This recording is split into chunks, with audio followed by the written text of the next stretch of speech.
자, 다우지수 0.43% 하락을 했고요. S&P 500 지수 0.21% 내렸습니다. 반면 나스닥 지수는 0.25% 반등을 했는데 뭐 이 지수 흐름을 딱 보면 그냥 보합권의 혼조 국면 뭐 요 정도였고 어떤 뭐 방향성이 나온 것 같지는 않습니다. 그래도 맨날 1%, 2% 하락하는 것만 보다 이렇게 이것만 봐도 뭔가 이 반가운 느낌. 예, 이제는 뭐 좀 올 때까지 왔구나 이런 느낌들이 좀 맞아요. 납니다. 네, 이제는 이렇게 다지기 들어간 느낌이 아닌가 싶은데, 자 그럼 간밤에 무슨 일이 있었는지 좀 보도록 하겠습니다. 자 일단 금리와 그러니까 채권 금리겠죠, 국채 금리, 달러 가치는 여전히 날아갔습니다. 그러니까 일단 10년물 금리가 이제는 뭐 3.99까지 오르면서 4%에 이제 육박을 했고요. 이 달러 가치, 그러니까 달러 인덱스는 어제 저희가 114달러 돌파했다고 말씀을 드렸는데 이게 거의 114.47까지 올라갔었으니까 뭐 계속해서 그 강세 흐름은 뭐 변함은 없는 뭐 이런 상황입니다. 근데 이제 뭐 장 초반 분위기로 보면 금리가 오히려 빠졌었고 달러 가치도 빠지고 시작했기 영국이 때문에 조금 안정 찾으면서 이제 사실은 좀 모멘텀만 있으면 시장은 반대 방향으로 움직이려는 듯한 그 기운 자체가 꿈틀대고 있다. 그 기저에 이런 느낌들이 나요. 그러니까 왜냐하면 그 이전에는 개장 전부터 개장 막판까지 계속적으로 위로 올라가는 그냥 일방적인 우상향 곡선을 그렸다면 이제는 이슈에 따라서 또 시장 심리에 따라서 좀 꿈틀꿈틀대고 다시 밑으로 빠져볼까 하는 그런 어떤 반대로 배팅하는 세력들이 나타나기 시작했다라는 점에서 보면 이제는 좀 극한까지 온 거 아닌가라는 생각을 좀 가져봅니다. 네. 그래서 근데 이제 제가 타이틀은 뭐 날아간 비둘기라니까 뭔가 비둘기 발언이 많았나 뭐 이렇게 또 기대를 하시는 분들도 있을 텐데 이 찰스 에반스 시카고 연은 총재가 좀 비둘기 느낌이 나는 발언을 좀 했습니다. 그죠? 그러니까 느낌이 아니고 완전한 비둘기 발언이었죠. 그러니까 이거에 대한 또 해석도 좀 궁금한 것 같아가지고 근데 일단 비둘기성은 분명히 맞았는데 연준이 너무 빠르게 금리를 올리는 것에 대해서 이제 좀 염려를 하고 있다. 그리고 연준의 통화 정책이 미국 경제에 어떤 영향을 미치는지 평가하기 위해서 이 속도를 좀 늦추면서 오랜 기간 그냥 유지를 할 필요가 있다라는 발언을 좀 했거든요. 그러니까 저희가 지난번에 캐시우드 같은 경우에도 75bp 인상에 대해서 만장일치라는 거에 실망했다라고 했듯이 모두가 다 뭔가 이렇게 매파 느낌이 있었는데 이제 그 안에서도 이제 이렇게 우려하는 소리가 나오고 한다면 뭔가 이게 또 균형점을 잡을 수 있다는 점에서 이 발언은 사실 시장에서 되게 반겼고 호재로도 인식을 했었는데 당연하죠. 지난 이제 FOMC 이후 기자회견에서 파월이 직접 얘기했잖아요. 본인 입으로 추가 긴축에 대해서 FOMC 내에서 굉장한 이견이 있었다 이런 얘기를 사실 했었거든요. 그래서 연준 FOMC 내에는 비둘기파도 굉장히 많다. 다만 지금 당장 눈앞에 인플레이션이 워낙 강하게 지금 딱떡하니 경제를 가로막고 있으니 비둘기파들도 이 인플레를 못 잡으면 연준이 그러니까 망해서 아예 사라질 수도 있는데 이 상황에서 좀 늦춰보자 이렇게 얘기하기는 사실은 좀 버거웠다는 거죠. 그래서 역사적 책무 앞에서 사실은 전체적으로 컨센서스에 힘을 보탰지만 자기 주장, 자기가 생각하는 우려점들은 기자회견이나 또는 인터뷰나 연설에서 충분히 얘기할 수 있기 때문에 그런 목소리도 이제 나오기 시작했다라는 거죠. 다만 이제 뭐 클리블랜드라던가 애틀란타, 미니애폴리스 연은 총재들은 여전히 조금은 매파성이 좀 강했어요. 그러니까 아직까지 그러니까 내년에도 금리 인하는 없다라던가 뭐 경기 둔화가 필요하다던가 뭐 이런 매파성 발언들이 좀 나왔기 때문에 말씀하셨듯이 여전히 그 안에서는 연준 안에서는 이렇게 의견들이 좀 분분하게 좀 나오고 있다라고 보시면 될 것 같고, 근데 저희가 월요일 날 그랬잖아요. 이번 주에 있어서 가장 중요한 것은 제롬 파월의 연설이고 화요일 날 시작된다. 그러니까 프랑스 중앙은행의 컨퍼런스에서 분명히 지금 이런 현안들에 대한 제롬 파월의 어떤 연설들이 나올 거야 했는데 그게 이제 어저께 진행이 됐는데 아무 얘기가 없이 코인 얘기만 하다 오신 것 같더라고요. 컨퍼런스 제목이 디지털 금융의 뭐 발전과 전망 뭐 이런 주제였는데 그래도 전으로 사실은 원래 이제 물어봐요. 기자들이 이제 Q&A 과정에서 물어보는데 뭐 굉장히 입장이 난처했겠죠. 시장 상황도 불안하고 여기서 흔히 말하는 연준 푸시라고 말하는 시장을 시장에 위안을 주는 그런 좀 위로성 멘트를 하기에는 또 다시 시장이 위로 올라갈까봐 불안하고 그렇다고 계속 강한 얘기만 하기에는 뭐 에반스처럼 걱정도 자기도 한편 들겠죠. 그러다 보니까 아예 그 얘기를 이제 차단시켜 버린 거죠. 그래서 본인이 사실은 편하려고 했던 건데 내일 이제 사실은 그래서 더 주목되는 상황이 될 것 같습니다. 네, 그렇습니다. 그래서 제롬 파월의 연설은 하루 이제 미뤘다. 있다라고 예. 생각을 하시면 되고 예. 2회였는데 이제 한 번으로 줄은 겁니다. 그렇게 이해를 하시면 될 것 같고요. 자, 근데 앞서 이제 나스닥 지수만 올랐어요. 근데 그 이유를 보니까 반도체 등을 중심으로 한 기술주들의 이제 반발 매수세가 좀 유입이 되면서 관련 기업들이 좀 많이 올랐거든요. 그래서 특히 반도체주, 전기차주들의 강세가 그래도 좀 두드러졌는데 반도체 섹터에서는 뭐 마이크론 얘가 뭐 3% 넘게 올랐고요. 엔비디아와 AMD도 1%대 상승률 기록했습니다. 필라델피아 반도체 지수가 1% 올랐으니까 뭐 반도체주 전반적으로 이렇게 흐름이 괜찮았다라고 보시면 될 것 같고 전기차 섹터가 상당히 좀 괜찮았던 것 같아요. 예.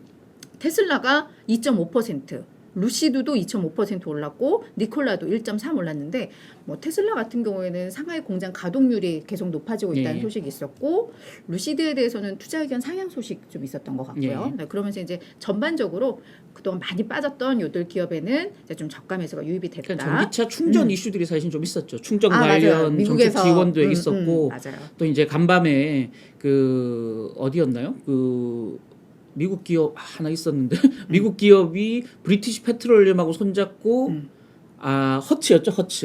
허츠라는 렌트카 업체가 렌트카 매장에 그 매장 앞마당에 이렇게 주차를 해놓잖아요. 거기에 이제 대규모 충전 시설을 하겠다. 그것도 이제 에너지 기업, 석유 기업하고 손잡고 협력해서 대규모로 충전 시설을 보급하겠다라고 하면서 간밤에 이제 허츠 주가도 좀 꽤 올랐었고요. 또 이제 차지 포인트라든지 이런 그 슈퍼차저, 그러니까 충전 시설을 가지고 있는 인프라 업체들 주가도 급등하는 양상을 보였죠. 그래서 맞아요. 뭐 차지 포인트 같은 경우는 간밤에 뭐 6%, 7%까지 갔다가 한 4% 상승하고 끝난 것 같은데요. 전체적으로 전기차 관련 전기차 제조업체, 인프라 업체 주가들이 다 같이 올랐다 이렇게 봐야 될 것 같습니다. 네, 그렇습니다. 자, 그리고 마지막 이슈는 이제 주택지표 발표가 하나 있었는데 7월 S&P 코어로직 케이스실러 주택 가격 지수가 전월 대비해서 이제 0.2% 하락으로 나왔는데 요 코어로직 케이스실러 주택 가격 지수 이게 뭐 주요 도시의 집값 평균인데 요게 전월 대비 마이너스가 된 게 뭐 10년 만에 네. 처음이라는 이야기들이 좀 나오고 있더라고요. 근데 가장 큰 폭이죠. 네. 예. 그런데 이제 지금 사실은 뭐 30년 만기 모기지 금리가 7%대를 돌파를 하는 등 뭔가 주택 시장은 이제 좀 안 좋은 흐름들이 좀 나오고는 있습니다. 근데 예전 같았으면 이게 그러면은 이제 연준의 금리 인상 속도를 좀 늦추는 거 아니야 기대감이 나올 수도 있었겠지만 지금은 또 경기 경착륙에 대한 우려로 시장의 또 화두가 약간 좀 바뀌고 있어서 이 재료가 또 그렇게 호재로 받아들이지는 않고 그렇죠. 약간 쏘쏘 느낌 뭐 그 정도의 느낌이 좀 있었습니다. 자, 그러면 선배님 우리 또 뭐 이슈들 같은 거 좀 살펴볼까요? 예. 뭐 지금 아까 금리 전체적인 시장 분위기 좀 같이 좀 봐야 될 것 같고요. 네. 국채 금리가 장기 금리가 너무 빠르게 뛰고 있대. 시간 관계상 짧게 할게요. 네. 너무 빠르게 뛰고 있다는 거고요. 지금 월간으로 장기 금리 10년 이상, 그러니까 여기 기준이 이제 뱅크 오브 아메리카가 10년 이상 장기물들을 모아놓은 미국의 이제 국채 지수입니다. 이게 이제 월간 수익률이 마이너스가 됐던 그 숫자거든요, 한 해에. 지금 올해에 총 8개월 동안, 그러니까 지금 9월이죠. 네네. 9월이니까 한 달 빼고 나머지 8개월이 전부 수익률이 월간 수익률이 마이너스였다는 거죠. 10년 이상 장기 국채 금리가. 그러니까 사실은 보면 1978년, 94년, 96년, 99년, 2012년, 2013년 다 위기가 있던 때였죠. 그때 국채 금리가 역대 최대, 그러니까 8개월, 12개월 중에 8개월 계속 마이너스 기록한 게 역대 최대였거든요. 근데 올해는 지금 9개월 동안 이거 똑같은 타이예요. 그러니까 지금 거의 역대급으로 국채 수익률이 지금 최악, 국채 금리가 그렇게 빠르게 뛰고 있다는 거죠. 일방적으로 이렇게 뛰고 있다. 그래서 너무 가파른 상승세다. 그래서 지금 월간 수익률로 보면 그 이전 수준을 맞춘다면 앞으로 나머지는 계속 플러스로 돌아서 금리가 하락할 수 있는 여지가 역사적으로는 있는데 과연 이게 그 금리 상승세가 좀 제동이 걸릴지 지켜봐야 될 부분이다라는 거고요. 요거는 오늘 그 마켓워치의 기사로 나온 건데 이게 러셀 3000 지수, 그러니까 전체 S&P 500 지수에 2,500개 중소 중견기업까지 합친 거거든요. 그래서 이제 광범위한 미국의 전체 그 기업들의 현황을 볼 수 있는 지수인데 이 러셀 3000 지수가 지금 52주 신고가 대비해서 41.7% 빠졌거든요. 그래서 이게 지금 41.7% 빠진 게 시가총액으로 환산하니까 무려 1경 8,550조. 그러니까 달러 기준으로 보면 13조 달러가 빠졌다는 거거든요. 사라진 시가총액만. 이게 지금 이제 그래서 마켓워치에서는 코멘트를 이렇게 해놨어요. 기존의 금융위기, 글로벌 금융위기, 닷컴 버블 이후에 역사상 처음 보는 진정한 대학살이다. 뭐 이렇게 카니지라는 표현을 썼더라고요. 이 대학살, 뭐 사람들을 마구 죽이는 뭐 이런 걸 이제 대학살이라고 부르는데 뭐 미친 듯이 사실은 빠졌다라는 거고요. 올 들어서만 지금 24%, 52주 신고가 대비해서는 41.7% 빠졌으니까 지금 시장 상황이 얼마나 좀 처참한지를 잘 볼 수 있는 데이터여서 잠깐 좀 제가 소개해드렸고요. 네. 월가의 주요 이슈들 같이 좀 짧게 네네. 살펴보고 가시죠. CNBC가 400명의 최고 투자 책임자 또 포트폴리오 매니저, 투자 전략가 대상으로 설문조사를 했습니다. 그래서 첫 번째 질문은 뭐냐면 요 옆에 표에 나와 있는 질문이 뭐냐면 올 연말과 그 이후를 보고 지금 현재 사고 싶은 종목이 뭡니까? 골라보십시오. 이렇게 물어봤어요. 그랬더니 제일 많은 잘 보이지도 않네요. 29%인가요? 8%인가요? 29%네요. 29%가 배당주를 사겠다라고 얘기했고요. 금융주는 금리가 올라가면 NIM이 확대되고 상대적으로 수익성이 개선되는 장점들이 있죠. 예대 마진이 벌어지면서요. 그래서 금융주는 사실은 수혜주다. 금융주는 특히나 또 배당 성향이 굉장히 높은 종목들이 몰려 있기 때문에 별다른 규제적인 제약만 없다면 배당을 안정적으로 할 수 있는 종목이고 금리 상승기 수혜를 볼 수 있는 종목이기 때문에 금융주를 많이 사겠다라고 얘기했고요. 뭐 메가캡, 대형 테크주라든지 뭐 이런 것들은 별로 매력도가 별로 없어 보인다라는 거고요. 맨 아래 others, 기타 부분은 뭐 헬스케어, 방어주인 헬스케어라든지 가치주 등등이 다 포괄되어 있는 겁니다. 그래서 이제 그리고 성장주 중에서도 하이 퀄리티, 사업질이 굉장히 좋은 그래서 전체적인 방어적 성격의 주식을 총칭해서 others에 집어넣는데 이게 32.5%라는 거죠. 그래서 시장 참가자들 특히나 지금 시장 내에 있는 기관 투자가들은 적어도 좀 성장주를 피해서 어디 대피하고 싶어한다. 방어적 전략으로 대피하고 싶어한다라는 걸 여실히 보여주는 설문조사 결과였다는 거고요.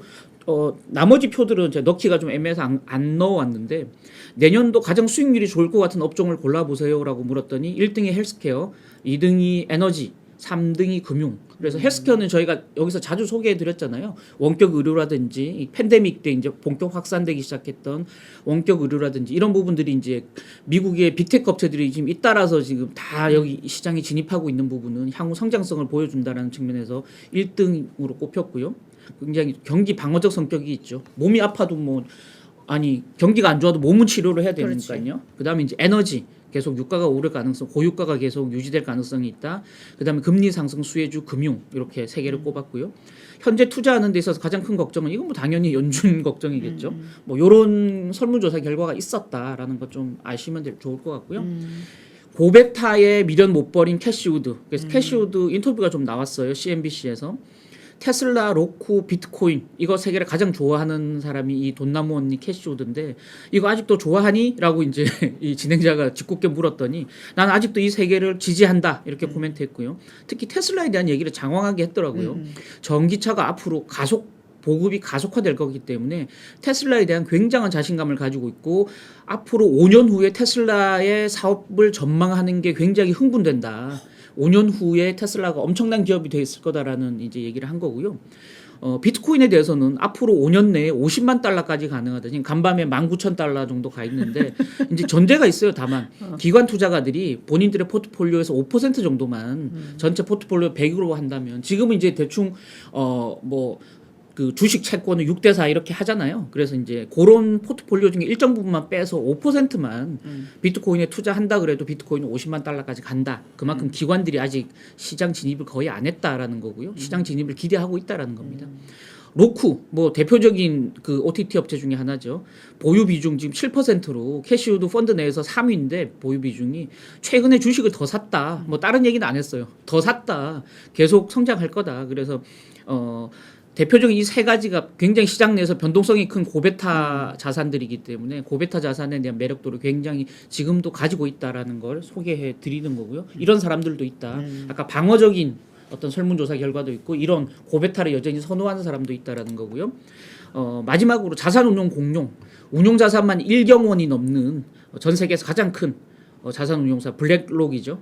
블랙록의 진 보이빈이라고 투자연구소 전략가가 인터뷰를 한 내용이 있어서 잠깐 소개해드리겠습니다. 연준 긴축발 고통 아직 안 끝났다. 투자자들은 주식시장을 당분간 떠나 있어야 된다. 투자자들이 경기 연착륙에 대해서 너무 낙관하고 있다. 선진국 증시에 우리는 비중 축소할 거고 그 비중 축소하는 기간을 한 6개월에서 12개월쯤으로 보고 있다라는 거고요. 왜 선진국 비중을 줄이냐. 선진국 중앙은행들이 경제적 고통은 생각하지도 않고 긴축에만 다들 지금 매몰돼 있기 때문에 경기가 망가질 거다라는 거죠. 그렇기 때문에 선진국 증시는 비중 축소하고 상대적으로 이머징 마켓 주식의 비중을 확대하겠다라고 얘기를 한 거고요. 결국은 수순이 이렇게 갈 거라는 거죠. 맹목적으로 지금 선진국 중앙은행들이 긴축만 쫓고 있기 때문에 과도한 긴축이 경제 충격을 가하고 경제 충격이 일정 부분 시차를 두고 총수요가 줄어드니까 인플레가 완화될 거고 그러면서 그 기간 내내 주식시장은 침체할 거고 그 이후에 경기도 좀 반등하고 연준이 완화 국면으로 가면서 시장도 살아날 것이다라고 보고 있는 겁니다. 이 모든 텀이 1년 정도 걸릴 수 있다라는 거. 그래서 당분간 좀 소나기를 피하라 이렇게 얘기하고 있는 겁니다. 예. 근데 대규모의 자금을 운용하는 운용사에서 이렇게 얘기를 했다라는 예, 거는 예. 조금 좀 우려가 되는 뭐 내용이긴 하네요. 그렇죠. 고객 자산은 다 그렇게 굴릴 거기 때문에 그러니까요. 얘들이. 그래서 뭐 요즘 그런 말도 있더라고요. 지금까지 저금리 시대에서는 투자할 대상이 없으니까 뭐 주식 외에는 투자할 게 없다. 뭐 네. 티나의 시대 뭐 이러다 네. 지금은 대안은 채권이다 해서 이제 네. 뭐 타라의 타라. 시대로 바뀐다. 네. 뭐 이런 말도 있는 것 같은데 한번 이런 흐름들은 뭐 저희가 네. 계속 체크를 해 보겠습니다.